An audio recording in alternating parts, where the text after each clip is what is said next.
नमस्कार मित्रांनो, मी महाराष्ट्रापुरतं बोलतो आहे, मराठीतून बोलतो आहे. मी महाराष्ट्रातला राजू नानाजी फुके. पीकेनेम यूट्यूब चॅनल, पीकेनेम परम व्हॉइस. तर आपल्याजवळ शेतकऱ्याची स्थिती काय आहे? आत्ताच आम्ही एक पोस्ट केलेली आहे शॉर्ट. शिवकालीन पूर्वी महाराष्ट्राची स्थिती कशी होती. शेतकरी दैनावस्थात होता. अलग अलग पार्ट्या, अलग अलग मुस्लिम सत्ता होत्या. तर त्याच्यामुळे अस्थिरता होती. त्याच्यामुळे कर आणि हे ते. आता महाराष्ट्रातली शेतकऱ्यांची स्थिती अशी का? तर महाराष्ट्रात ऊस काही भागात होतं, त्यांची सदन परिस्थिती आहे, त्यांची हमखास परिस्थिती आहे. ते भाव एकत्र वाढवून घेतात.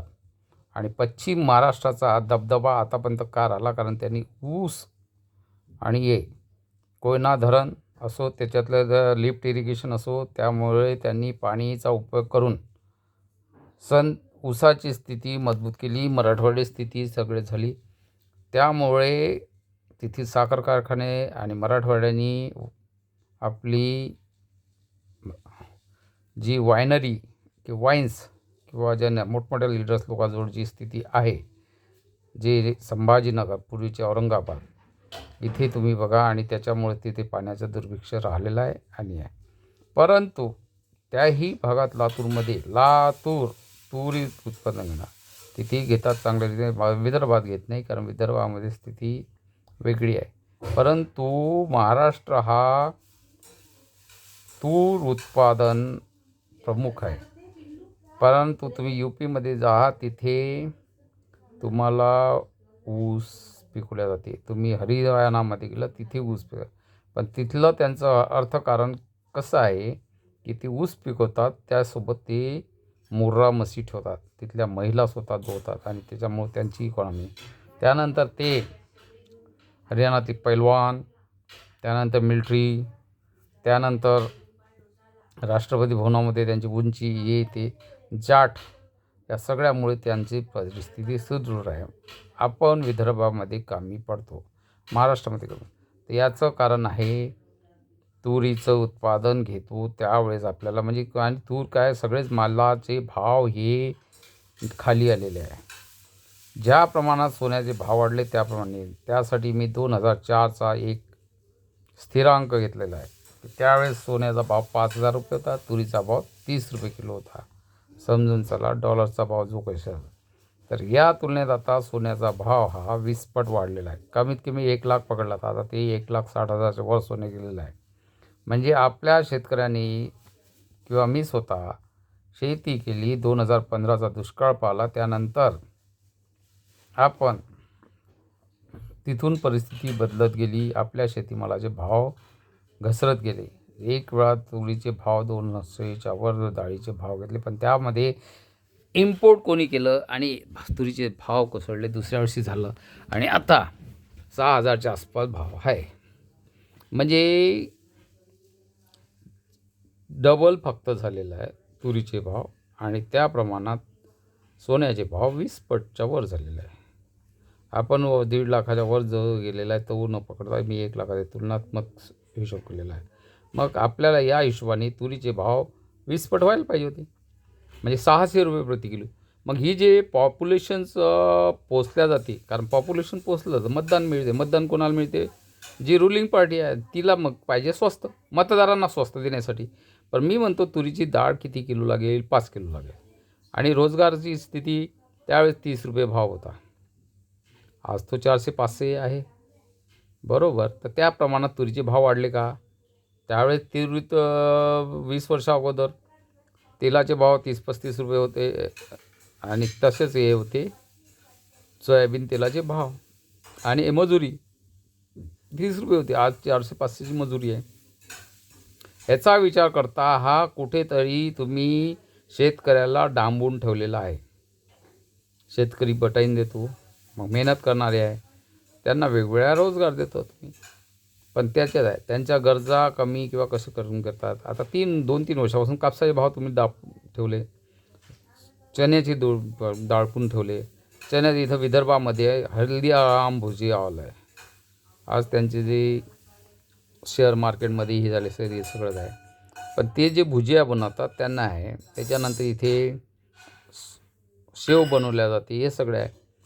आणि या परिस्थितीमध्ये तुमचे प्रॉपर्टीचे भाव गगनात भिडले म्हणजे कुठे आहे तुमचं 8वं वेतन आलं, पैसा आला पण तो शेतकऱ्याच्या जवळ नाही आला.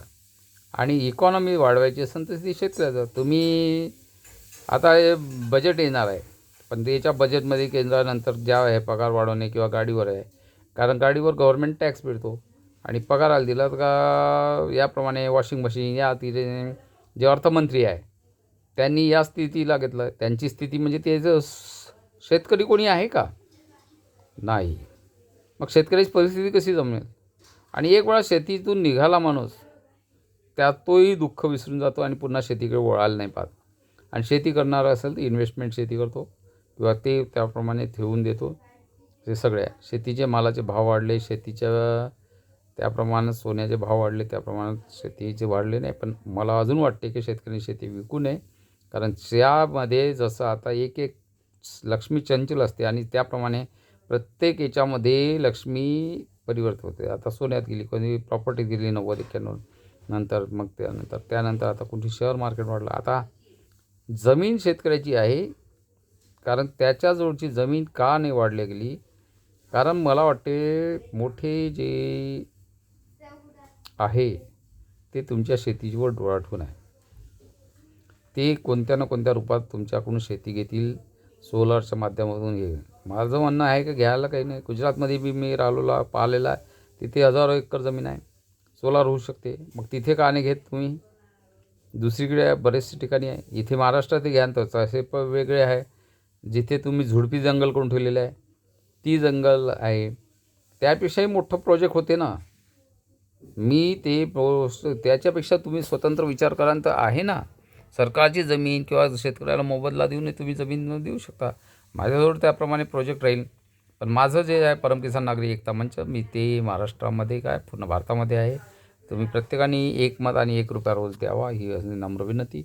आणि त्यानंतर जे प्रोजेक्ट होईल ते अशा रीतीने प्रोजेक्ट होईल की माझा विचार हा आहे की महाराष्ट्रामध्ये आणि नागपूरच्या जवळ ग्लोबल हब विमानतळाचं. पण त्याकरता आता जमिनीचे रेट वाढवणे किंवा नाही, ती पूर्ण कनेक्ट राहील चीनप्रमाणे जिथं हब की रेल्वे, ट्रक म्हणजे ट्रान्सपोर्ट सगळं हे केंद्र, कारण नागपूरच्या पासूनच सगळे जागा जातात पूर्ण भारतामध्ये. आणि दुसरं आंतरराष्ट्रीय आहे, चायनामधून जे येणारं प्लेन राहील, सौदी अरेबियाकडे जाईल, ते नागपूरला वळसा देऊन जाणार नाही, मुंबईकडे जाण्याला वेळ लागतो. तुम्ही त्याची पहा. त्यानंतर हे त्यांना फ्युएल घ्यावं लागते. अर्ध फ्युएल घेतलं तर नागपूरमध्येच्या जवळपास मी ती डिक्लेअर करणार नाही आहे, कारण केंद्रीय मंत्री जे आता सध्यात आहे सगळ्यांनी माझ्यासोबत संपर्क केल्यानंतर मी माझं पूर्ण, पण त्यामध्येही परम कन्सल्टंट सर्व्हिसेस मेन राहील. जी जमीन अधिग्रहण घेणे, लोकांकडून पैसा घेणे, आपलं अधिपत्य करणे, त्यानंतर नियोजन करणे, परम कन्सल्टन्सी सर्व्हिसेस सगळ्या बाबतीत केंद्रबिंदू राहील. आणि त्यानंतर ट्रान्सपोर्ट, जसं दोहामध्ये कतार एअरवेज जिथे जाते तिथून विमानात अमेरिकाला जातात, तिथूनच सगळीकडे जातात, पूर्ण जाते, त्यांचे तिकीट स्वस्त राहते आणि सगळे भारतातले लोक जातात. पण त्याच पद्धतीनं जर आपण इथे केलं तर अर्ध पेट्रोल घेऊन येईल, म्हणजे ट्रान्सपोर्टचं म्हणजे कितीतरी लिटर फ्युएल राहते आणि त्यामुळे एक धोका होतो. आणि दुसरी कारण, अहमदाबादमध्ये ज्यावेळेस जो विमानाचा हे झाला तर तिथे तुम्ही बघितलं असेल 4 किलोमीटरचा जो विमानाचा हे होता टप्पा, त्याविषयी होता. तिथे समोर वस्ती होती, म्हणजे विमानाला आजूबाजूला सगळी अशी व्यवस्था पाहिजे खुली. आता माननीय अर्थमंत्री आणि उपमुख्यमंत्री हे यांचं हे झालं तर तुम्ही पाहा तर विमानतळाला आजूबाजूला जागा पुरेशी नसल्यामुळे आणि टेबल टॉप असल्यामुळे आणि जो दुर्घटना झाली ती अत्यंत खेदनीय आहे. तर अशा रीतीनं आपण सुरक्षा देऊ शकलं पाहिजे. आपले जे विमानाचे आहे, मुंबई हे हब आहे, पण त्याच्यासोबत आहे तर आपल्याला ड्राय पोर्टसुद्धा आपल्याला नागपूरजवळ जे करण्याचे आहे. आणि जे काय आहे, जे नवी वाघवान बंदर होईल किंवा त्यावेळी तिकडे कलकत्ता इकडे. तर हे नागपूर हे सेंट्रल आहे. म्हणजे तुम्हाला कुठून कुठे एक्सपोर्ट करणे आहे, कुठून काय करणे आहे. आणि एक्सपोर्ट हब प्रशासकीय म्हणून आहे दिल्लीसारखं तिथेच नागपूरच्या जवळच कुठे हे करण्याचं आहे. आणि ट्रान्सपोर्ट, इम्पोर्ट आणि मॅन्युफॅक्चरिंग सगळा झोन. त्याकरता शेतकऱ्यांना थोडंसं माझी नम्र विनंती आहे की त्यांना दुसरीकडे थोडंसं विस्थापित व्हायला. तसेही माळरान आहे, मी जे विचार करून राहिलेलो आहे.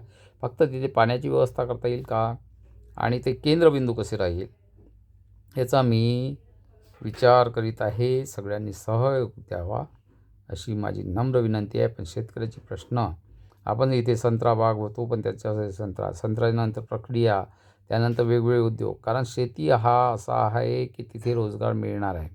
शेती आधारित उद्योग. आणि आपलं पूर्ण विश्व हे ज्याप्रमाणे भारत सोन्याची खाण होती आणि सोन्याच्याच रूपात सगळ्या व्यवहार झाले पाहिजे, तेव्हाच भारतच हा सोन्याची चिडी आणि सोन्याचा सिंह बनेल. आता कसं होऊन राहिलेलं आहे की मोदीजी आहेत तर त्यांना परराष्ट्रीय धोरण किंवा तिथं बाकीचे इथले सगळ्या वाद हे ते बघायला लागतात. तर आपल्याला वेगवेगळा स्ट्रक्चर आहेत, त्याच्यात आपले गृहमंत्री असतात, ते सगळं असतात. पण तरी एक राष्ट्राध्यक्षप्रमाणे मोदीजी असू शकतात.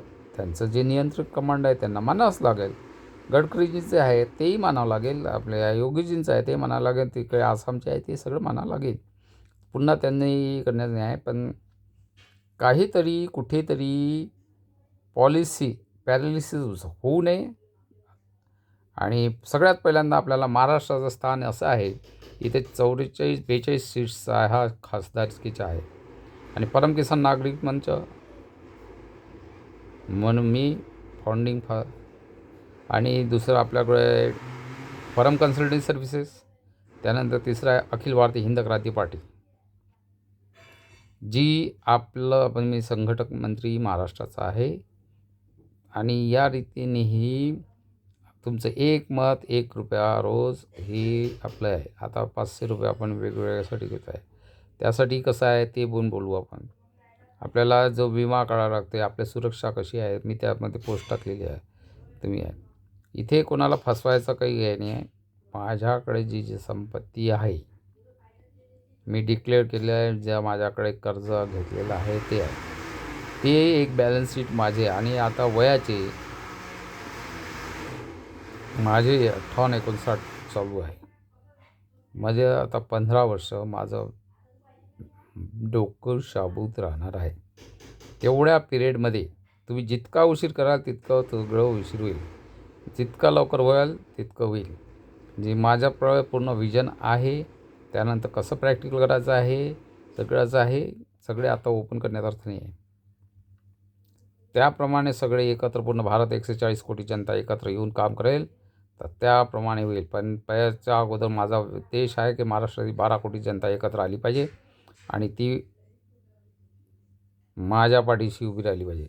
बारामती म्हणजे विचार मेंदू असा नाही, 12 दिशाने दौडणार नाही आहे, एकाच दिशेने एकमेव.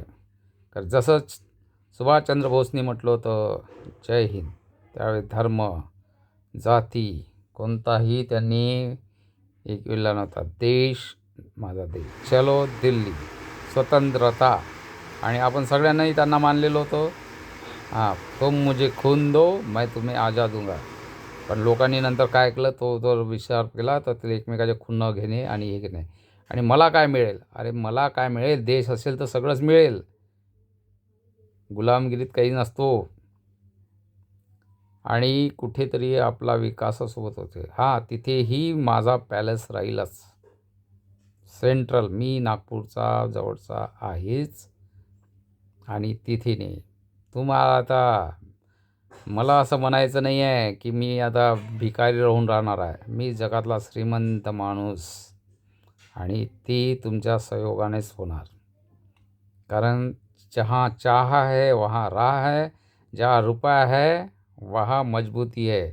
तो रुपया देने की कंजूसी नहीं करना. ऐसा कोई भी इंसान नहीं है कि जिसको पैसा नहीं मिलता है.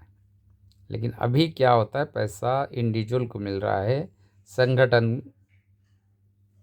के पास नहीं है. तो संगठन मेरे पास है, संगठन है, संगठन के पास है, मेरे पास है मजबूती। धन्यवाद। जय हिंद। अखिल भारतीय हिंद क्रांति पार्टी तरफ से, परम कंसल्टेंसी सर्विसेज की तरफ से, और पीके नेम परम किसान नागरिकता मंच के आप सभी का धन्यवाद। जय हिंद।